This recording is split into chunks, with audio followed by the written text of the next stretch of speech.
that's the first thing, is to be open to it, open to the possibility. Then I say, look for signs. And I mean, everyone pretty much knows about science now in this day and age. Pew Study did a poll probably about 15 years ago, something like that. And it's like 90 million people feel like they've had a connection with a deceased loved one, after death connection. 90 million. Okay. So, and that's just in the United States.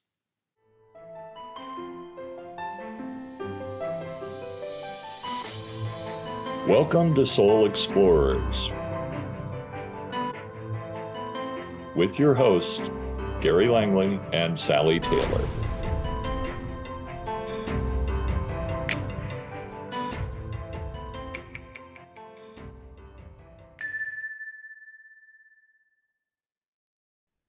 Welcome to Soul Explorers. Today we have Joseph M. Higgins with us. He's a medium and an author. Joseph, welcome to the show. Hey, thanks for having me on. I'm really excited to share some information with you guys. Great. We're so glad that you're here. Is it okay if I call you Joe? Sure. Okay. So I know a little bit about you, Joe, but I'm hoping you'll kind of fill in the gaps for me. I know that you've been a medium for a long time. Mm-hmm. You've got several books that you have written that are available for people on topics of the afterlife.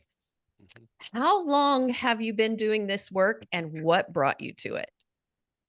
Well, what brought me to it, actually doing the writing, and probably in the last 20 years. And, the last 6 or 7 years have gone by so quick. It's kind of like, I used to say, oh, it was like 5 or 6 years ago. And all of a sudden it's like 10 or 15. Now it's like 20 or 25. But the mediumship came before that. And then I decided to write the books because the information that I was starting to acquire, and I had been in mediumship groups, like development groups, and, you learn to meditate and different techniques and things like that. And then it got to the certain point where a lot of these groups were like very social, and you get, every weekend or every Monday or Tuesday night or something like that, you got together with these people. But after the years went on, it's like, listen, we have these abilities. It's time to take it out and help people. And so the information I started acquiring and stuff like that, I wanted to reach as many people as possible. So I decided to start to write some books so I could get a bigger audience. Because if you have information about things, it can't help that many people unless it gets out there. So that was, the basis for writing books, and to get them out there. And then once I started writing them, I learned more. So I wrote more, and then I learned more, and I wrote more. I mean, I've always been very curious about things. I always ask questions. I always, think through things. I'm like, it's weird. I'm analytical, really analytical.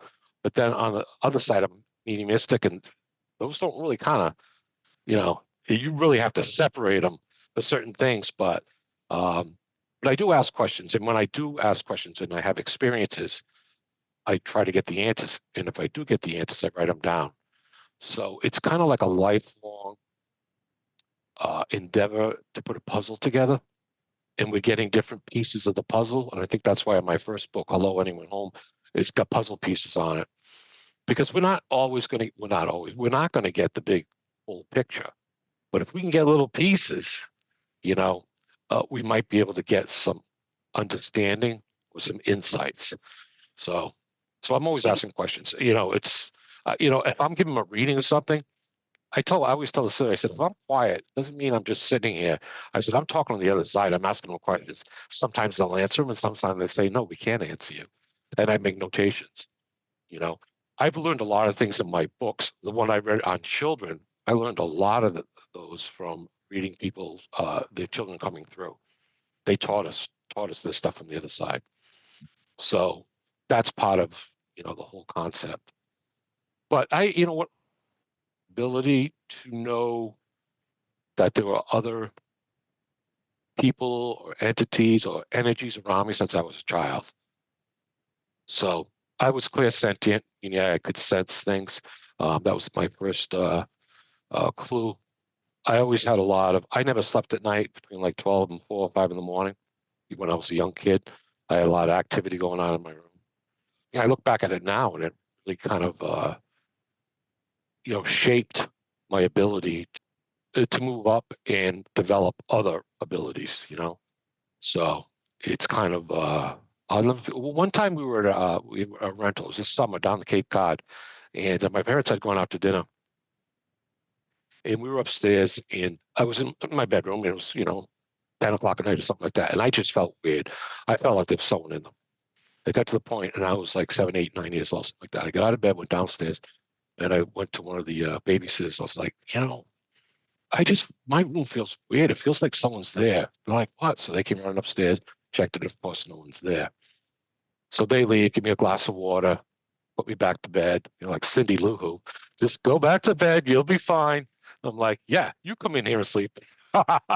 So they go back down, and I'm waiting for my parents to come home, and I'm like, I'm a kid, and I'm like, what are they doing? I'm saying they're probably out at the bar dancing. It's a Saturday night away from the kids, and tick tock, and it's like 11 o'clock, 11:30, 12 o'clock, and I'm like, so finally they come home, and I can hear them outside the room, and everything's okay and stuff like that. And the baby says, yeah, everything's fine, except, Joe came down and he was a little uncomfortable and stuff. So I just went up and made sure his room was all right. My father was like, what do you mean?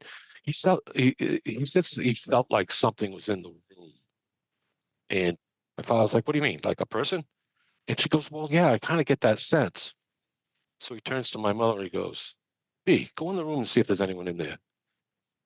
My father's 6'5", like 300 pounds. B, you go in there and check. I'm like, I'm outside listening to this.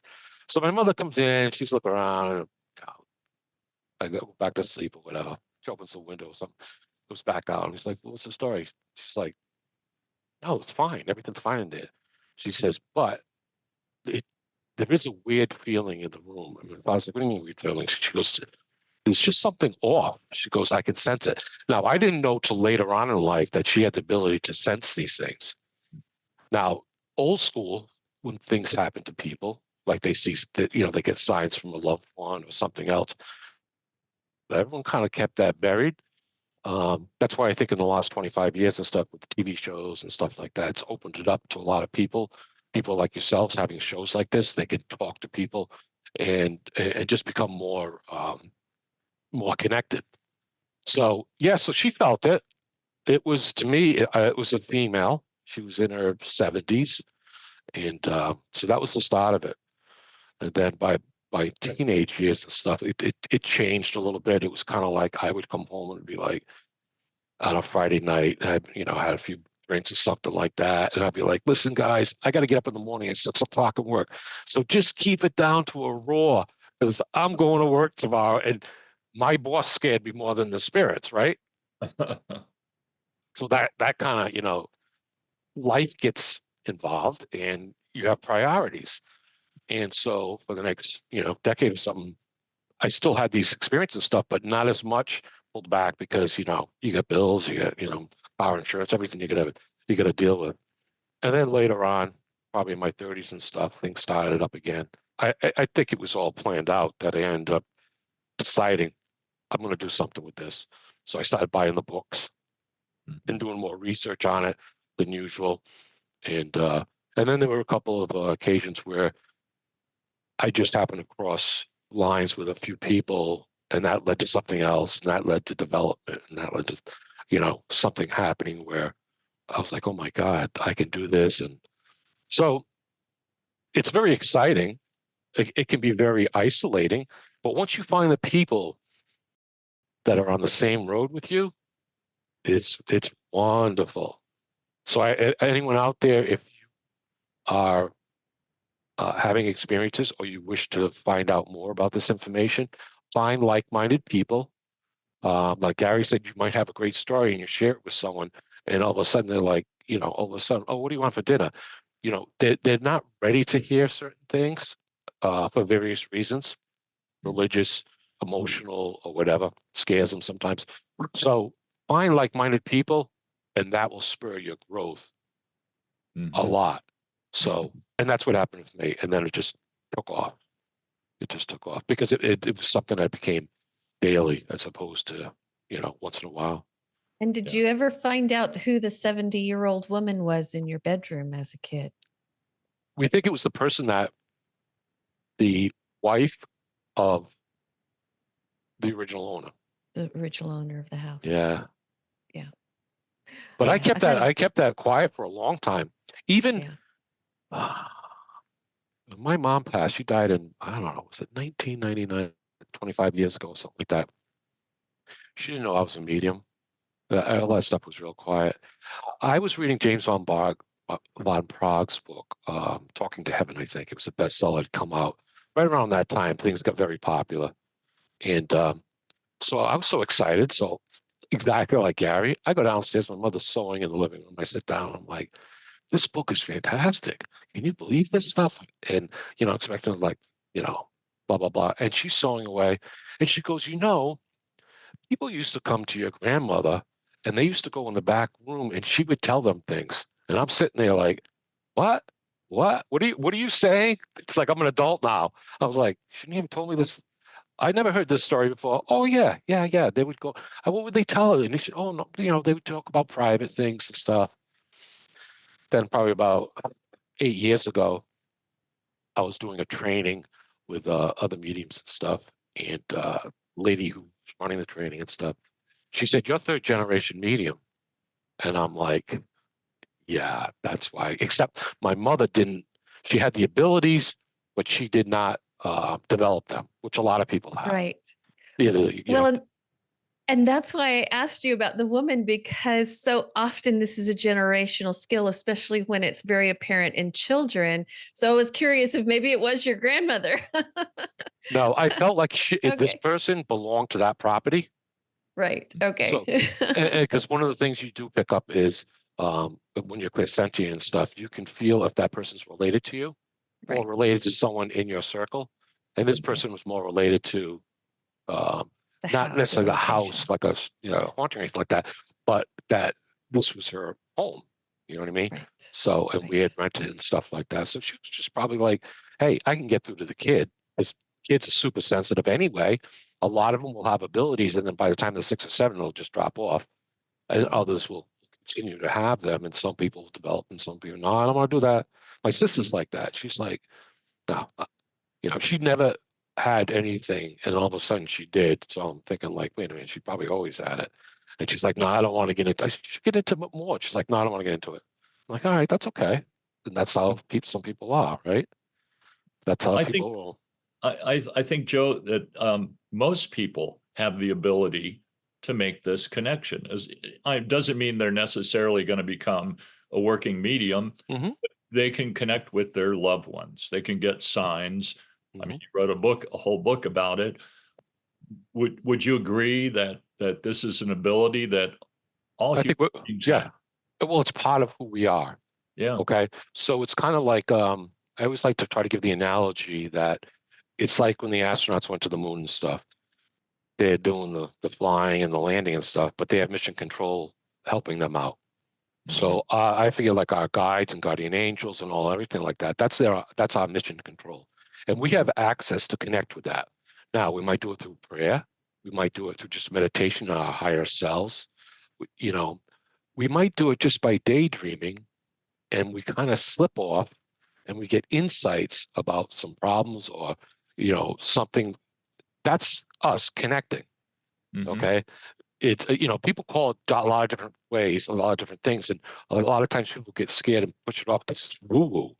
But when you talk about it like, you daydream, you just kind of your mind slips off. You're looking at the trees and stuff, and people can relate to that. You know what I mean? Or they get into the zone. Sports people do it, runners do it. People that are in gardening, they can go out to garden, and all of a sudden they realize it's 6 hours have gone by. Why? Because your spiritual connection is connecting with nature or other things while you're doing an act. I call it active meditation. So I think to answer your question, yes, I think everyone's born with that ability, but sometimes it gets, for various reasons, it just gets jumbled up or not accepted. Yeah.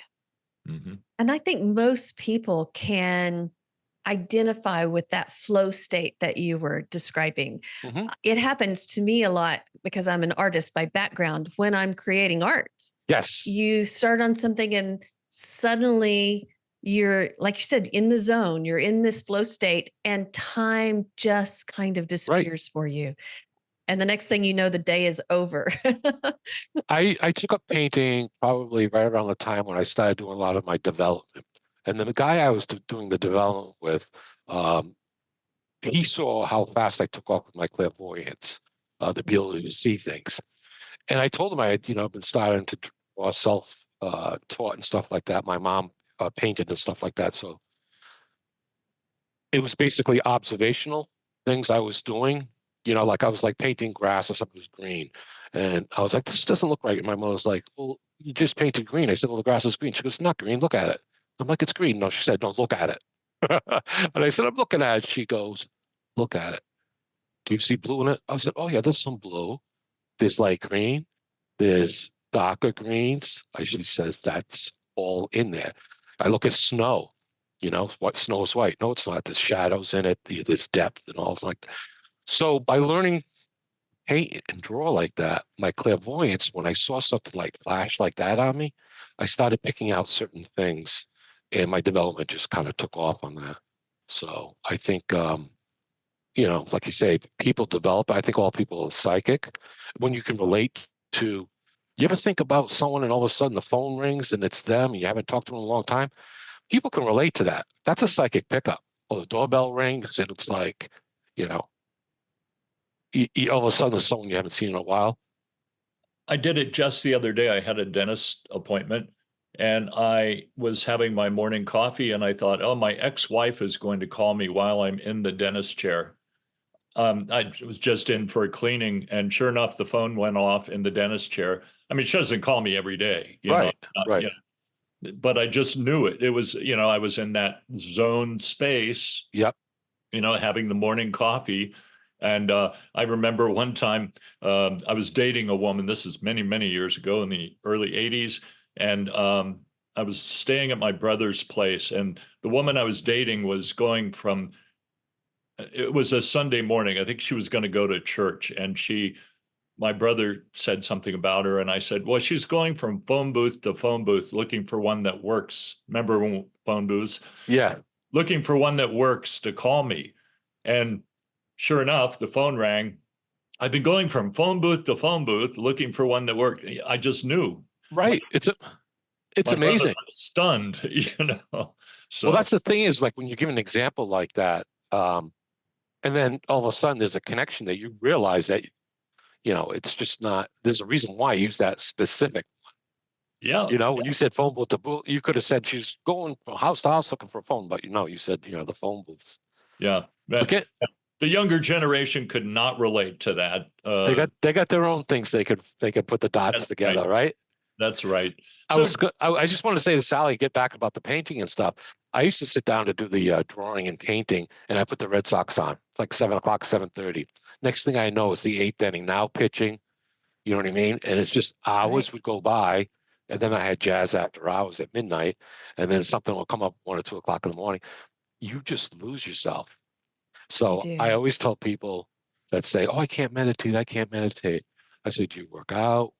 Do you paint? Do you like gardening?" And usually someone has some type of hobby or something like that. I said, "That's active meditation. Anything that slows your mind, gets your head out of, the everyday life." Mm-hmm. I said, "That's you're making a connection." And that's why nature is so important for healing, because when you walk in nature it's absolute. It means it is what it is. There's no judgment. That's the way it is. Mm-hmm. And so there's no sending out signals, bouncing it off people to get reactions. Am I right when I'm saying, there's no body language. Trees don't care. Hurricanes don't care. Nature is nature. It's pure. So I said, it's a good way to go out the chakras or clean your energy up or just to get in a good mood. Right. So. Yeah, I always tell people too, because I talk about meditation with a lot of people in this work as well. And a lot of people say, "Oh, I can't meditate. I can't meditate." And for me, it's not sitting in a chair and thinking no thoughts. Mm-hmm. Instead, it's simply calm focus. Mm-hmm. And so if you could, any activity that will get you to a state of calm focus Hmm. can be a form of meditation, just as you were saying. Absolutely. And the most amazing things happen there. Well, when you see like athletes get in the zone, everything slows down. Their senses become more acute, and it's just amazing the stuff that they can do once you get into, the zone or something like that, because you've dumped all the human garbage kind of, and I think you're on a more pure form of the abilities that we came here with. We came here with a lot of abilities, and a lot of times people forget them, like laughter, certain things like that. Laughter, it's a huge, huge thing that we brought with here from the other side. It heals. It causes others to heal. It can change the energy in a room, all sorts of things. It can help us during traumatic times and things like that. But that's just a one little thing. So we want people to go out there and do some active meditation. And I had a lady in one of my classes that were teaching mediumship about a year and a half ago. She said, I can't meditate. I can't keep my mind quiet. I thought the same thing like Sally was saying, I can't do this, I can't do that. A year later, she's like a really, really good medium. Yeah. It's just a matter of finding what works and then getting, and hers was Native American music, because she used the tone of the flutes, and that separated her. That's all she needed.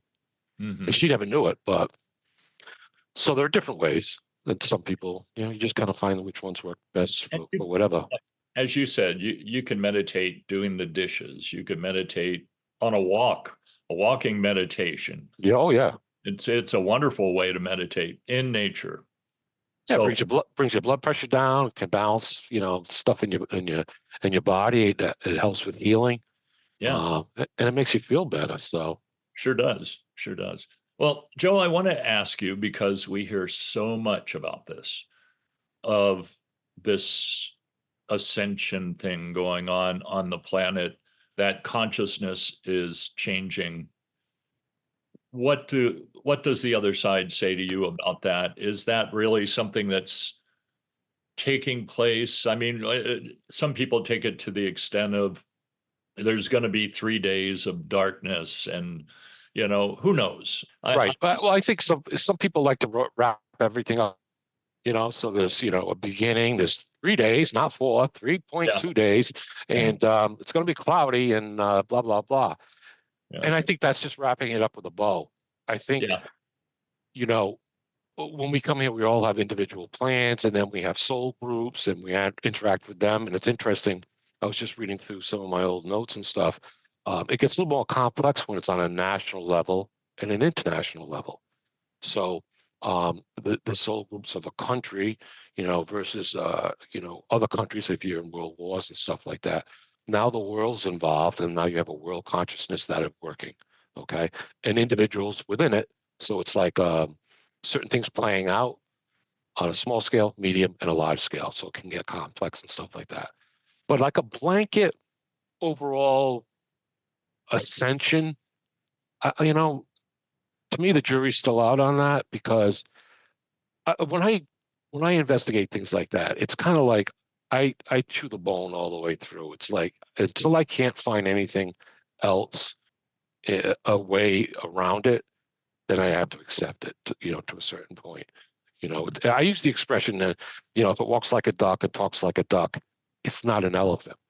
And the right. reason I use that is because we don't know the answer, but we know it's not an elephant. We know it's not a giraffe. We know it's not a tractor. And by the time you start working yourself down, and finally, just it's either a duck, or it's an anteater or something. But that's it. That's where I do my research. So when Mhm. it comes with ascension, to me, that's a little too it's broad. It doesn't take into a lot of complex interactions between spirits and groups. So yeah, so I think the jury's out for that on that. Sometimes I think they just paint a pretty picture, and you know, it's got to have a beginning and an end. Mhm. And Mhm. we don't have a beginning and an end. Right. You know, who knows? Maybe we've been had an ascension 100 years ago. It seems like every millennium or every 100 years, there's always some type of ascension.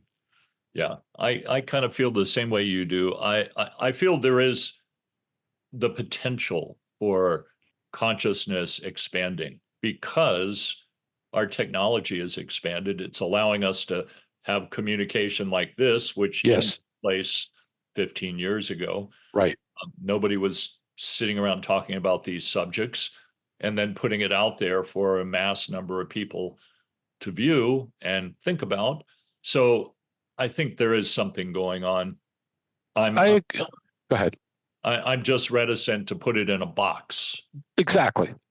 And I think the technology of being able to communicate with people all over the world creates a great environment to develop quicker. And when I mean develop, I mean as humanity, individuals become connected with other like-minded people, and that builds up things and take a lot of the myths that a lot of religion has beat down into people. That originally wasn't like that, in the early religions. And we have a lot of Native Americans around here that I've been allowed to sit and study with and stuff, and they're natural spiritualists, so you can see how they use nature, things like that. So I think it's basically we get to associate people that have more experiences and experiences we can relate to, and realize there's something out there. We might not know what it is, but we know there's something more. Yeah. And then I think years past, it was more individual. You would think that you would pray by yourself and stuff. I know 100 years ago, they had the spiritualists went on for about 30, 40, or 50 years or something like that. And that brought people together as much as it could. And then, you go back centuries and they had all these, you might have had, priests or these people that they, tell certain things, Nostradamus and stuff like everyone, every age it kind of had their thing. But at our age, I think it's an individual thing, Mm-hmm. So in that aspect, it has raised, but it has the opportunity to raise. See, that's the thing. When we come here, we create opportunities. If we take them, there's learning and for us or other people. But this whole internet and stuff like that has created opportunities for good and bad, but for growth and learning. So, yeah, I I think agree with the you. ascension is the opportunities are increasing. Yes. How about we put it that way? I like that. Yeah. Well, information is so much more readily available. Mhm. But just as you said, that all of this technology has both its positive and its negative aspects, because not only is information easily shared, but so is false Is it? information, Yep. right? And a lot of ideas that maybe are not based in conscious awareness. And so we see kind of the good and the bad of it. But definitely it has made these kinds of topics much more accessible to people. Yes, and that's a great start. You have to open the door before you can actually walk into the room, I've been telling people for like the last couple of years, especially with like the misinformation and stuff like this. I said people have to get back to who they are. They have to get back to how they feel about someone. You go into a room, you meet someone the first time, you have a feeling about them. I said, get back to your gut instincts. I said, that's another thing that we have that we brought with us, like laughter and stuff, that's underutilized. The old timers used to use it all the time. Yeah. I got that gut instinct. Something's wrong here. People go into a situation like something feels weird in this house. That's kind of a modern gut experience. But if you look at two opposing sides of something like that, and you really are connected or learn to connect with yourself and go for a gut reaction, you can see the difference between the correct information and the misinformation. Oh, yeah. Because you're feeling it in your heart and your gut, not with your head. Your mind's a computer. It's going to find a solution. One way or the other, that's its job, keep you alive, find a solution. But your heart and your gut is connected to the other side, and that's where the power is. That's where that's where the abilities are. Yeah. And I think the more people learn about that stuff, it just empowers them. So people can be in really bad situations and stuff, but they still are empowered. And I learned that when I was writing my book on for veterans. You see the situation with civilians that are surviving, not only surviving, but kind of thriving in war zones. They carry on their traditions. They still do their prayers. They still cook the same way. There's mortars going off. There's bombs going off. People still got to wash their clothes. You know what I mean? They adapt in all types of situations. And I think that's coming back to oneself, the basics. Because I think also with all this high tech and stuff like that and running around and got to be here, got to be there and stuff like that, it really fries us out. Not only in the brain, but it just fries up everything. And it kind of like, it does a job on our gut instincts and stuff. It does. And we become so materialistic in our current society. And I always like to say, humans are swayed by shiny things. Mm-hmm. It's like we're going for the shiny things. Right. Got to have this, got to have that. Most of it you don't. Right. And they do that. I think they do that because it brings them balance. They feel like it brings them balance. Mm-hmm. If they spent a week in nature in a cabin in Maine or something like that, majority would take that over some type of shiny new thing that's going to end up in a drawer. Right. Those are the opportunities that you have. Like people go camping with their kids or something like that's the stuff that you can feel and breathe, affects your physical and mental and your memories the rest of your life. But that sweater or that, $5,000 handbag or whatever, it's going to come and go, Yeah. Even the new car, you get a new car and it's nice and it's shiny and it's new. That wears off very quickly. It does. It just becomes a car. Right. A way to get from point A to point B. But the people that brought their kids camping, all of a sudden those kids are camping for the rest of their lives. Right. My parents always took us on trips and stuff.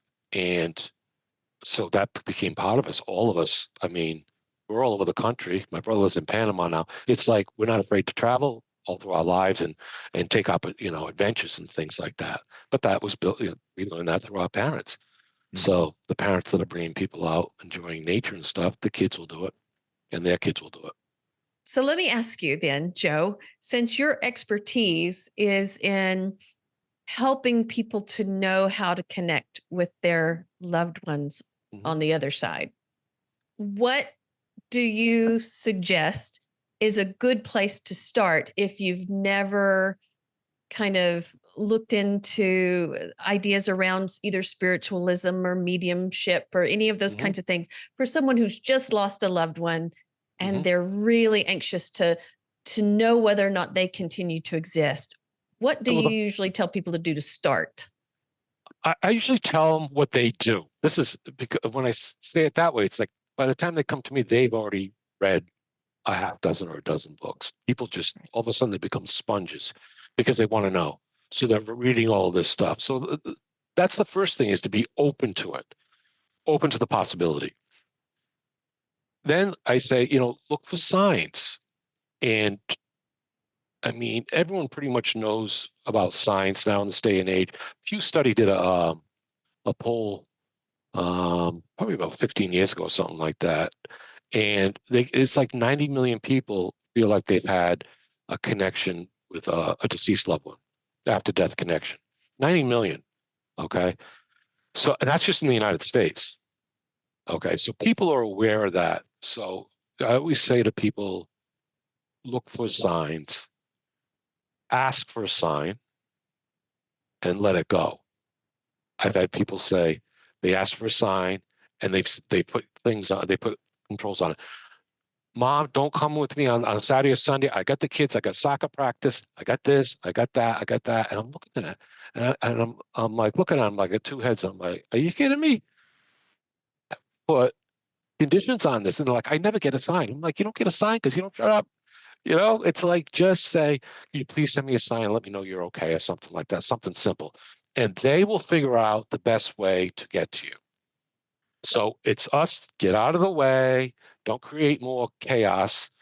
Just let it out, please. And when you get a sign, always say thank you, and they'll send more. They'll find out what's the best way to get it through. And in the first book, I discuss all that. When someone passes over, the first thing they decide on the other side is, will a sign be given? Because sometimes a sign won't be given for various reasons. One is they don't want to cause more grief. And sometimes if someone gets a sign, it could cause a breakdown or anything like that. They know what's going on the other side. So they decide if there's a sign, when the sign will be, and how it will be done.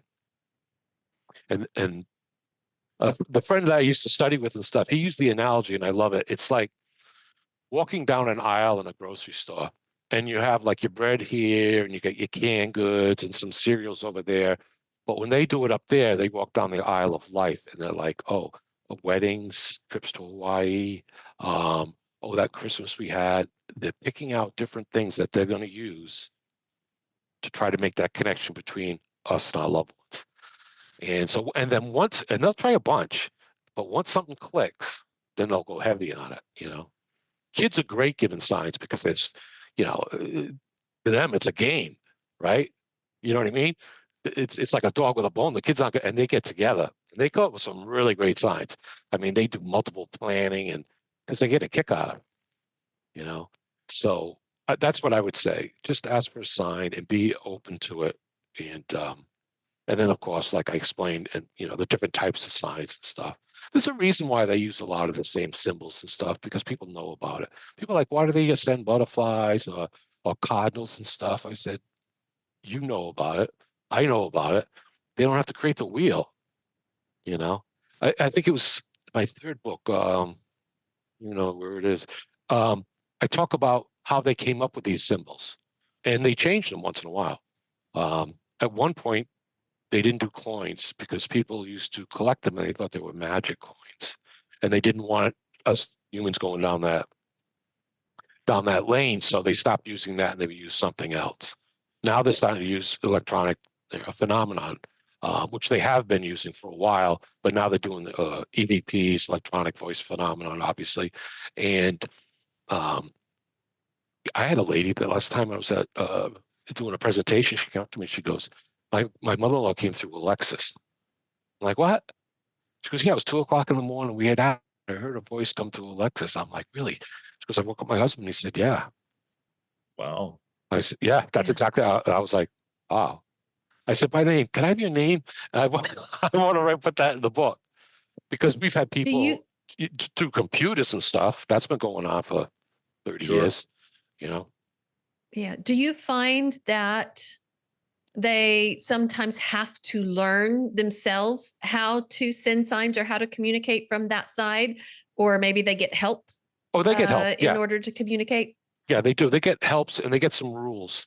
And one of the things that you see is sometimes the individual is so anxious to send a sign, they will overwhelm the person here, and the person will get the energy and they'll back off. You know what I mean? We've had people come through with the people are very sensitive. If people are sensitive to energy and stuff, and they want to use a computer or electronic or something like that, it can really kind of freak people out. And they tell them on the other side, we told you not to do that. There's a way to do it. There's a reason why, because we don't want to turn off your loved one from opening up and receiving our signs. And you just basically just ran them over like a linebacker. You know what I mean? So you can't be a bull in a china shop. They teach them that. They do teach them that. But sometimes, people are like, hey, forget you. I'm going to do it my way, and it's just kind of like they just make it more difficult for people. But I think it's Suzanne Wilson in her book talks about that they actually they essentially take classes to learn how to send signs, how to communicate, how to control a butterfly or a bird. And the other thing is, like, one sign when I moved from the West Coast to the East Coast, had not seen cardinals since my childhood. Summers I spent with my grandmother who fed the birds all the time, and I related cardinals to her. So a cardinal would come here, I'm in Florida now, and sit on the tree in the front and stare at the window, stare at me. And so the thing is who's the first person that comes to mind? Well, for me, that's usually the one sending you a sign. Sure, absolutely. They know that. Yeah. Yeah, it's that first person. So I'm saying it for others, Sure. The same with a song. You know what I Sure. mean? You hear a song on the radio and it's like it reminds you of your loved one that just passed. They know that because they went to that shelf on that aisle. They're gonna remember this one, favorite song, and they're gonna pull it off. Sure. So, and then obviously, like my father decided coming through, he smoked cigars. So my room would fill up with like cigar smoke. And I remember one year, I think I was working on my second book, and I was typing away and stuff like that. And I knew he was around. At one point, I stopped. I said, "Dad, you got to back off. You're choking me here." And and no one smoked in the house or anything like that. And he backed off. But he probably wanted to come right up to me, give me insight in writing and stuff. I'm like, all right, that's fine. Just put the cigar down, please. Yeah. Because he smoked a lot of them. Mhm. So there will be a connection, like you say, between the person. They're not going to come through, and I say that in the book, one of the I think the first book, Hello, Anyone Home. If someone was really into like a hockey and they collected hockey things or they played hockey and stuff like that, they're not going to come through and give you a sign about a violin. Right. You know what I mean? They're going to Right. give you something about ice or sports or something like that. They're going to get you in the ballpark. They're not going to waste their time giving you something else because they know you're not going to get it. Well, I was going to say, I think it's really important, though, that you talk about how important it is to acknowledge the sign and to say thank you and maybe even do that again sometime, Yes. because they need that acknowledgement Yes. It as takes a lot of well. it takes a lot of energy. Yeah. And we see that when we do readings. And love goes both ways. So they're giving you a sign showing you that they love you because they're giving you acknowledgement that they're still alive, they're still with you. And by you saying, thank you so much, thank you is a sign of love, and reciprocating it, it's going back. So the flow, if you want to get a piece of wire, it's going back and forth, the energy back and forth. If it's only one way, eventually it's going to wear out. It's going to be like, and that's going to be it. So, Mhm. Well, if you walked around talking to somebody all day and they never acknowledged you, when would you finally give up trying to talk to them? Right. right, exactly. That's a great, great analogy. It's true. So, and it's just a simple thing. Thank you. I know you're here. Um, I'll talk to you later, or Yeah. something like that. They get it. They'll be like, yeah, yeah, yeah. They're always like that. But at least you acknowledged, right? Yeah. Right. And if you're And- not sure, just say, I'm not sure, Mom, is this you? I actually did that one. I was in the bedroom, I was in the bathroom actually, and the lights were flicking on and off. So I said, Mom, is this you? And the lights flickered on and off 5 times. So I said, and my ex-wife was there, and she was like, I said, did you see that? She goes, yeah, I did. Was that your mom? I'm like, yeah, I know. Well, a couple days later, I'm thinking, I live in an old house at that point, and I'm thinking, Mom, I hope it really is you, because if not, I got to get an electrician because I'm getting nervous. So the next night, I'm in the bathroom. I just go in there and I get the door open, and she's laughing, my ex-wife and stuff. I said, Mom, if that's really you, I blink the lights so that I know I don't have to go to an electrician. It's going to cost me $100. The lights went on 5 times and it stopped. And I looked at Suzanne. I looked at myself. I was like, "Thank you so much. Oh, and thank you for saving me $100." Good job, Mom. Yeah, great job, Mom. And it calmed me down, and it was kind of like it was the big picture, but it was also the everyday things we think about. You know what I mean? Cause and effect and stuff like that. So I put that in the book because I just thought that was very that they're not only they connect with us, but they're with us through different times in our lives. So a lot of times you see people like, oh, so and so died early, never going to be able to see be walked down the aisle by her father, or her father's never going to be able to walk down the aisle, with the daughter. They're there. They love parties. They love holidays. They're the first one there. They're the first one at the buffet. Believe me, they know how to party, and they integrate very well. So that's why a lot of times people will get signs around the holidays or around the times when they passed.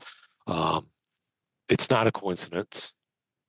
There's more energy, there's more transfer between us and them because we're thinking about them more, or they're putting themselves in our mind to think about it. It works both ways. Um, And so you will see more connections around birthdays, holidays, special occasions. But don't, I want people to realize, don't feel bad that they aren't there for a certain occasion, because they are there. They are there. They're not only are they there, they're interacting with people, you know. I've had a girl that was a lady who got married, and her mom had died like a month or so before. And her mom's favorite things were dragonflies. And at the altar, a dragonfly came over and landed on her, stayed on her shoulder for over an hour. I'm getting chills. Yep. And she was like, she was just, she knew in her core, her mom was with her. And that was, you know, that was very, very special, because she got it. She got it right away. You know what I mean? Meaning some people get it and some don't. And I know that kind of, I did a lot of charity readings where, fundraisers at the Elks or Veterans Home or something like that. And they would people come in and they pay like $20 for 20 minutes of a reading and stuff like that. And you would sit at these cafeteria tables, and they'd put you to work. You know what I mean? To be selling, go see Joe. And I'm like, after the day, I'm like exhausted. And some people, you can tell them 10, 15 things about a loved one that you feel around them. All home runs, just stuff that you would never know. And they'd be like, "Oh yeah, that's my dad. I really think that's my dad." And I'm like, "Yeah, I think it's too, because your dad liked to wear pink slippers when he played golf. You know what I mean? Something like that. Your family joke." Um, and then that would be it. And I had one lady come in. I'll never forget. She came and she sat down. She said, "I just want to get one answer." I said, "Okay." And I said, "I feel like a father figure here, and things like that." And he's saying, and I just let out one thing, like go do it, or something to do this, or something like that. And she started crying. She goes, "That's it. That's my dad." She gets up. I'm like, "Wait a minute, you got 20 more minutes." She goes, "No, I don't need it." I'm like, "What?" She goes, "No, I get it. I know it was him. He answered exactly what I asked for this morning when I got out of bed. I don't need any more proof." And she left. And I'll never forget that. That was like 25 years ago, but I'll never forget that, because she got it. She got it. That's all she needed. And for her life changes, because people realize, wait a minute, your perspective changes. Life does go on. That your loved ones are still there. You can still communicate with them. You will see them again. And once you get that concept really inside you, life just Oh, yeah. changes. And I think it's really important for people too. I just want to say this for the audience. If you're just beginning on this, trying to find out, is there an afterlife? Do they still exist? Get a couple of good mediumship readings. Don't become a medium fanatic, because I do know people that have 5 a week. Yep. And, It's not good. well, your loved one, it's like the person that calls you too often on the phone. Yeah.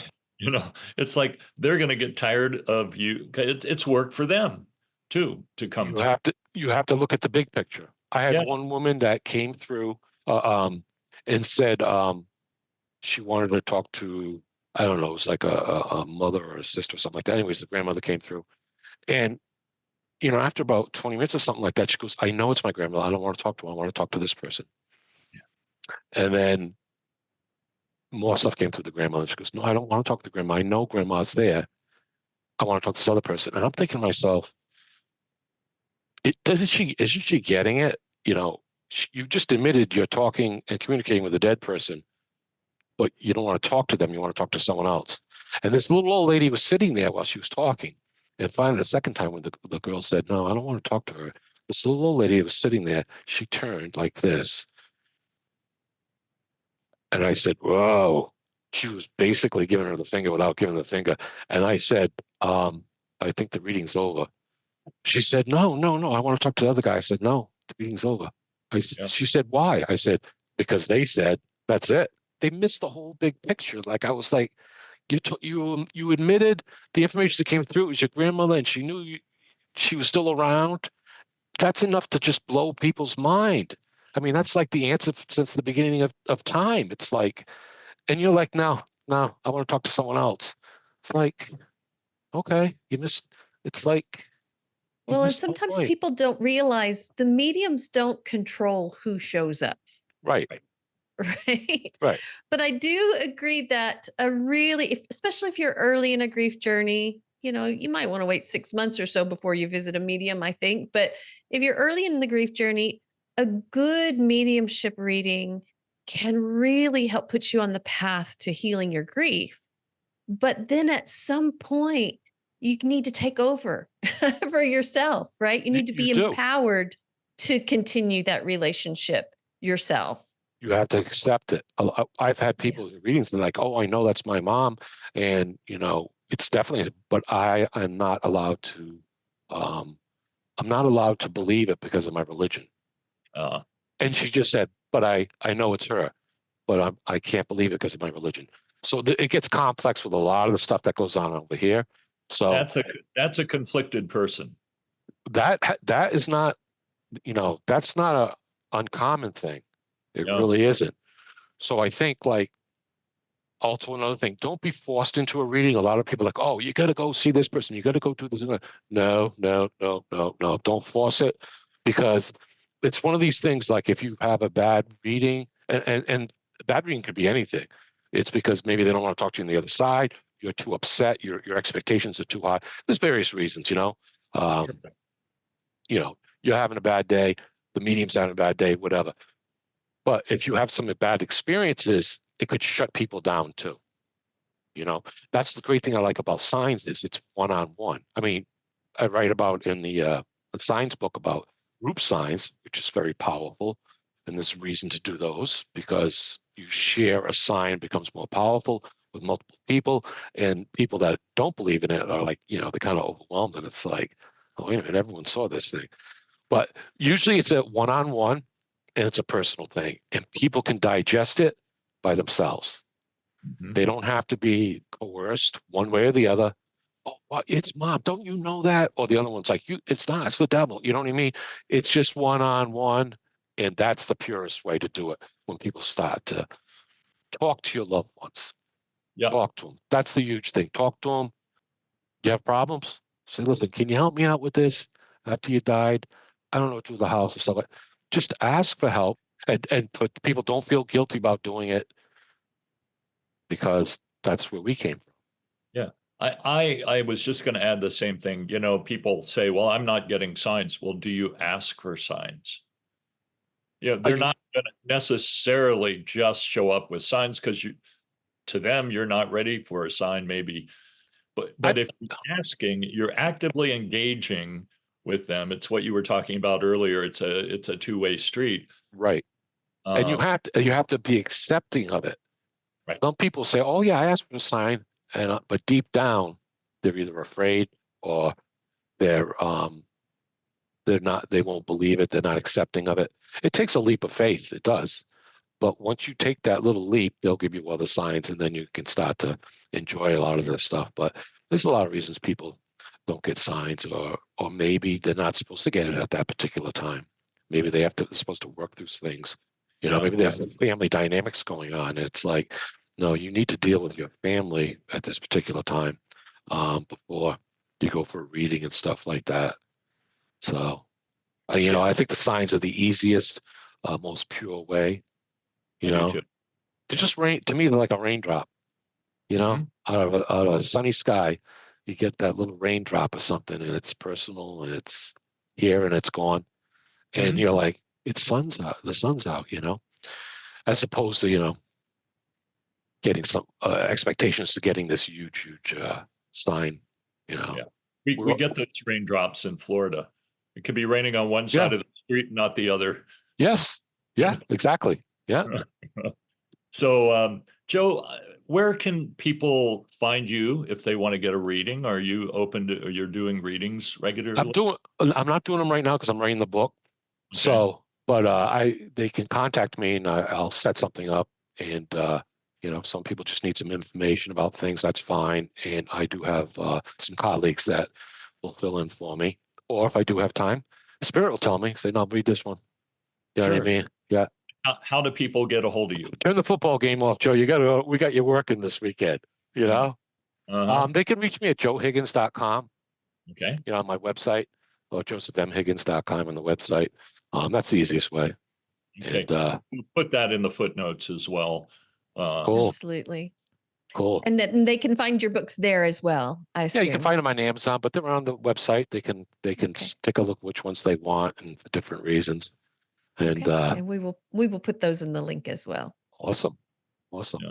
Joe, That's this has it. been a real pleasure. It's been great talking with you today, and really resonate with your insights very much. Well, So I'm glad you guys had me on. It was a lot of fun. 18, 20 minutes.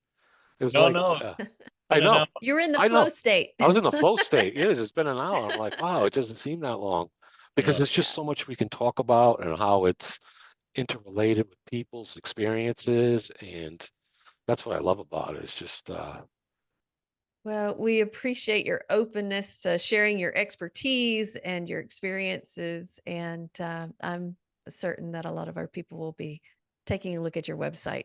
cool. And when to see the new what- book comes out, maybe you can come back and we can talk some more. Sure. That would be great. We'd love it. You know, because I always learn stuff when I'm writing and I'm like, wow, that's because I channel a lot of it. And it's like, wow, that's really cool. You know, so it's kind of like, yeah, I'd love to come back and tell you all the new stuff I found. That's great. We'd be Thanks, thrilled. Joe. Okay. Thank you for having me. If you enjoyed this content, please hit like, subscribe, and ring the bell for notifications.